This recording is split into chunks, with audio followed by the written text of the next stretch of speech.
जहाँ एक तरफ विधानसभा चुनाव जारी हैं, वहीं पंचायत चुनाव भी आने जा रहे हैं। चुनावी साल है, चुनावी वर्ष है।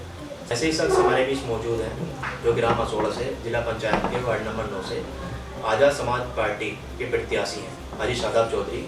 आइए उनसे हम कुछ खास बातचीत करते हैं। सर, बहुत बहुत स्वागत है आपका हमारे चैनल पर। सबसे पहला सवाल मेरा यही होगा कि आपका राजनीतिक मानने का ख्याल कैसे आया? दरअसल मैं पॉलिटिकल लोगों से जुड़ा हुआ था काफ़ी, और सोशल वर्क करने की मुझे हैबिट है, या मान लो मुझे शौक़ है। तो मैं सोशल कुछ लोगों से जुड़ा हुआ हूँ, लोगों की खिदमत करना, इस तरह के कामों से मैं जुड़ा हुआ था। और काफ़ी सालों से मैं कुछ पार्टी से जुड़ा हुआ था। कई चुनाव भी मैंने लड़ाए जो मेरे कभी भी लोगों को। तो ऐसे धीरे धीरे लोग एक पहचान बनी। तो अभी जिला पंचायत का चुनाव जो अब शुरू होने वाले हैं, तो मेरे ही गांव के लोगों ने, मिलने वाले सभी लोगों ने मुझे फोर्स किया कि आप भाई जुड़े हो सोशल वर्क से और आपकी ताल्लुक़ है, तो आप क्यों ना आप भी चुनाव लड़ो। तो मैंने सभी लोगों के कहने पर ये फ़ैसला लिया कि एक बार क्यों ना अपनी किस्मत आजमा जाए। तो क्योंकि खिदमत में पहले से कर रहा हूँ लोगों की, तो और एक प्रत्याशी के रूप में या चुनकर आता हूँ, तो जो सरकार से जो लाभ हो वो और पहुँचाऊँ। आप अपना आदर्श किसको मानते हैं? मेरे आदर्श हैं एडवोकेट चंद्रशेखर आज़ाद जी, जो आज़ाद समाज पार्टी के राष्ट्रीय अध्यक्ष हैं, और उनसे मैं काफ़ी प्रेरित हुआ। पहले मैं किसी बहुजन समाज पार्टी का समर्थक रहा हूँ, और काफ़ी सालों से मैं इसी विचारधारा से जुड़ा हुआ था, और इसी विचारधारा को आगे ले जाने वाले हमारे राष्ट्रीय अध्यक्ष एडवोकेट चंद्रशेखर आज़ाद जी हैं। तो उनसे काफ़ी प्रेरित हुआ, तो मैंने ये पार्टी ज्वाइन की और लोगों के बीच में हूँ इस पार्टी के साथ। चुनावी साल है, जिला पंचायत के चुनाव होने जा रहे हैं। अगर जनता आपको चुनती है तो आप क्या कुछ जनता के लिए करना चाहेंगे? अगर मुझे जनता का प्यार मिलता है, जैसा उम्मीद है इंशाल्लाह, काफ़ी जन समर्थन मेरे साथ है, तो सबसे पहले मैं जो विकास में की जो कमियां हैं, अब तक मैं देखता हूँ, हमारे 10,500 का आबादी वाला गांव है, 10,500 वोट हैं, 25,000 की आबादी हमारे ग्राम असोड़ा में, और जो आसपास के गाँव इस वार्ड में आते हैं, ट्याला है, सूदना है, जोगीपुरा है, दादरी है, बहुत सारे गाँव हैं। तो विकास का बहुत अभाव रहा है। अब तक जो हुआ है, मैंने देखा है कि ये मेरा पहला इलेक्शन है, मैंने जो देखा है, जो लोग प्रतिनिधि हम चुनकर लाते हैं, तो वो दोबारा नज़र भी नहीं आते उस एरिया में चुनने के बाद। विकास है बिल्कुल टूटी हुई सड़कें, ख़राब नाली, बहुत जर्जर स्थिति, गाँवों की हालात देखते हैं। तो मेरा मेन फोकस ये होगा, जो सरकार से जितनी भी मदद हो, जितना भी कार्य हो, 100% बिना किसी कमी के वो सीधा जनता के 100% लाभ जनता तक पहुंच जाए। तो ऐसी क्या बड़ी बातें आप जनता के बीच में लेकर जाएंगे जो जनता आपको चुने? मेरा सबसे जो अहम मुद्दा होगा, पहला शिक्षा के लिए जिन गाँवों में स्कूल नहीं, कोशिश करने के स्कूल खुलाए जाएं, और जहाँ स्कूल भी हैं जो बच्चे पढ़ नहीं पाते, ये मान लो गरीबी की वजह से या किसी और भी वजह की से, उन लोगों को हम चिन्हित कर हम देखेंगे किस गांव में कितने बच्चे हैं जो नहीं पढ़ पाते किसी भी अभाव से, तो उनको हम ढूंढेंगे, उनके लिए व्यवस्था कराएंगे किताबों की और स्कूल की, जो भी सुविधा है हम दे सकते हैं, सरकार की तरफ से हो चाहे अपने पर्सनल उससे हो, पैसे से हो, हम पूरी मदद पहले भी करते आए हैं और चुनने के बाद भी करते आए हैं।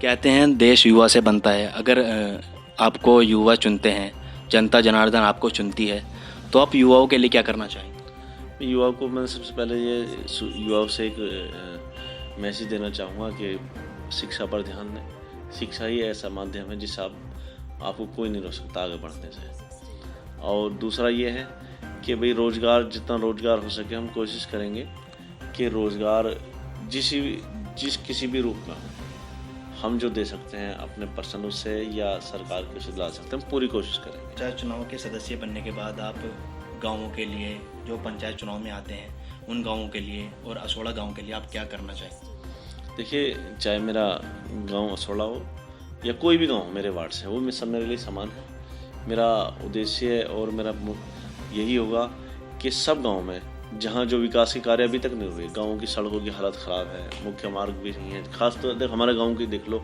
ये मैं पिछले 5-8 साल से देखता आ रहा हूँ, मुख्य मार्ग ही बना हुआ नहीं है, पानी भर जाता है। और ऐसे ही मैंने वार्ड के सभी गाँवों में घूमा चुनाव के सिलसिले से, तो ज़्यादातर गाँव की स्थिति ख़राब है, क्योंकि जो पैसा आता है सरकार से वो पूरा पहुंच नहीं पाता और उसका कार्य नहीं हो पाता, जिससे हम चुनते हैं बड़ी उम्मीदों से अपने प्रतिनिधि को, लेकिन होता क्या है वो बाद में ध्यान नहीं देते। मेरा सबसे बड़ा फोकस ये होगा कि 100% जितना भी हो सरकार से जो मदद हो वो पूरी की पूरी बिना किसी कटौती के, बिना किसी उसके, ईमानदारी के साथ वो जनता तक पहुँचे। ओके, छोटे स्तर पर आप रोज़गार देने का प्रयास कैसे करेंगे?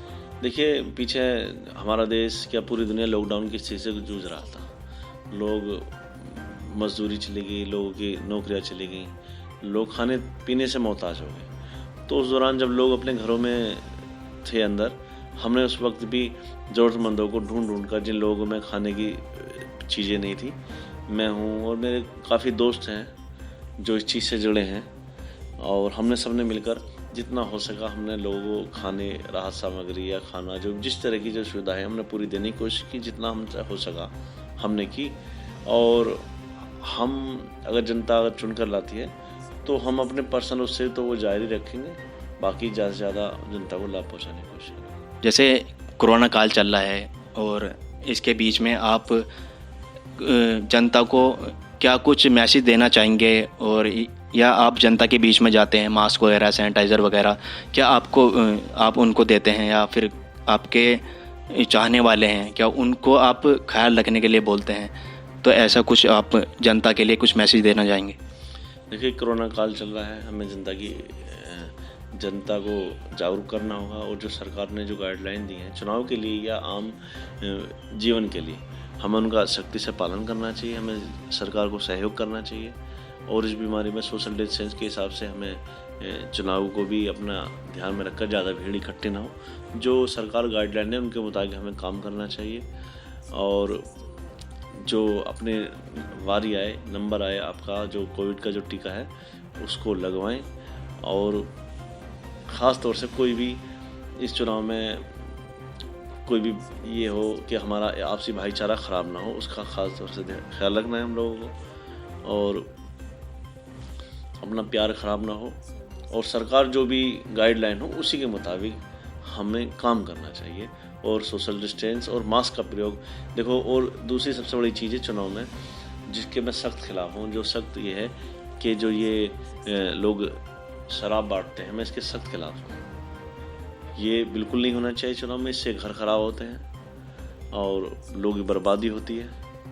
आप अगर कोई भी अपनी वोट आपकी कीमती है, किसी ईमानदार जो भी हो, चाहे मैं अच्छा लगूं तो मुझे वोट दें, चाहे कोई और बेहतर लगे उसे वोट दें, ईमानदारी से वोट दें, अपनी वोट का सौदा ना करें। क्योंकि जो लोग सौदा करके वोट आपसे लेते हैं तो फिर वो आपको 5 साल नज़र नहीं आते। अगर आप ईमानदारी से, सच्ची उसके साथ आप वोट का देंगे तो ईमानदारी से आपका प्रत्याशी भी आपके बीच रहेगा। मैं उम्मीद करता हूँ कि अगर जनता मुझे चुनती है ईमानदारी के साथ, तो मैं 100% पूरी कोशिश करूँगा कि जनता की उम्मीदों पर खरा उतरूँ। तो बहुत बहुत शुक्रिया। ये थे हमारे साथ में हाजी सादब चौधरी। तो इनका साफ तौर पे यही कहना है कि लोग कहते हैं मगर मैं करके दिखाऊंगा, एक बार मेरे को चुनिए तो सही। तो क्या इनका साफ तौर पे यही कहना है कि मैं, सरकार जो मेरे को तनख्वाह देगी महीने की, तो मैं उसी पर रहूँगा। जो मेरे को विकास के लिए पैसा मिलेगा वो मैं सीधा विकास को लगाऊंगा, 1% भी अपने पास नहीं रखूँगा। मेरे को उसी पे रहना है जो मेरे को सरकार की तरफ से मिलता है।